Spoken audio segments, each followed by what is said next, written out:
ডাঙৰ খবৰ নৱেম্বৰ মাহৰ প্ৰথমটো সপ্তাহতে ধন লাভ কৰাৰ সম্ভাৱনা আছে फिन खेबसे रायजोफोर चेनेलाव फैफिनबावनाय जाबाय जायफोरा इन्टारेस्ट मोनो नैबे आपडेटखौ लालांनो हागोन थ' सुंद' आपडेट्स लानानै आङो फैफिनबावनाय जाबाय गोलाव खालामनो सानाखै थाबैनो फोजोबगोन थ' बिदिब्ला जागायलांदिनि जोङो लेटेस्ट आपडेट ओंखारबोनाय मोनगासिनो थ' जोबोद मोजां खौरां जायफोरा रां मोनो ना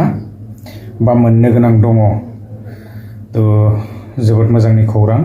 थ' आङो इन्ट्र'आवहाय एसे क्लिप्सबो लागायनानै होखादों बिदिब्ला जागायलांदिनि थ' आङो गिबियावनो फिन खेबसे बयनिसिमबो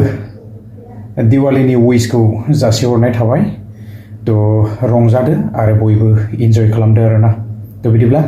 जागायलांदिनि आपडेट्सआ बेनो जोंहा जितुनिखि SHGनि आइजोफोरनि रां मोननो गोनां दंमोन जोङो गोबां जायगायाव होनाय जोङो नुनो मोन्दों नाथाय BTCआवहाय बन्द जानानै दङमोन आरोना थ' दा BTCआवबो जोङो फाइनेलि नभेम्बर दानाव जोङो हाबगोन होननानै एसेब्लाबो जोङो मिथिनो मोन्दों आरोना थ' जोबोद मोजां खौरां जायफोरा मोनगोन नेनानै थादो आरोना गोलाव खालामा आरो बेनिफ्राय गुबुन मोनसे आपडेट्स दंबावो आङो इन्ट्र'आवहाय होनानै होखादों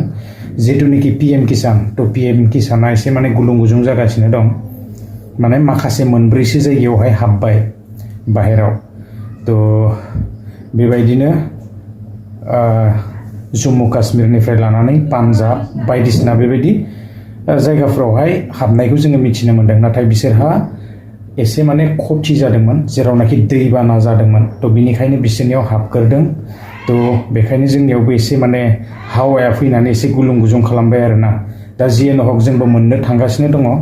बारा दिन गैला नभेम्बरनि फार्स्ट उइकआवनो मोननायनि चान्स दं होननानै बुंदों आरोना थ' आं एसे क्लिप्सखौ होनानै होखादों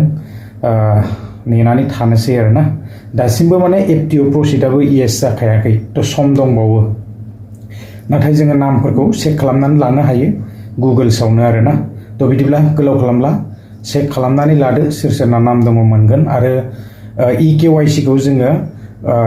वेबसाइटआव अफिसियेल जितु जोंहा PM किसाननि वेबसाइट दं बेवहाय थांनानै गावबा गावनो चेक खालामनानै लानो हायो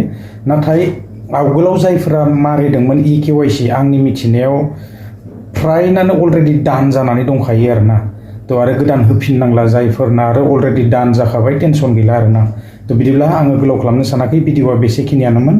नेनानै थानोसै नेक्स्ट भिडिअ लोगो मोनगोन गोजोन्थों बाय খবৰ নৱেম্বৰ মাহৰ প্ৰথমটো সপ্তাহতে ধন লাভ কৰাৰ সম্ভাৱনা আছে 4 ৰাজ্যৰ কৃষকে লাভ কৰিলে ইতিমধ্যে PM কিষানৰ 21 নং কিস্তি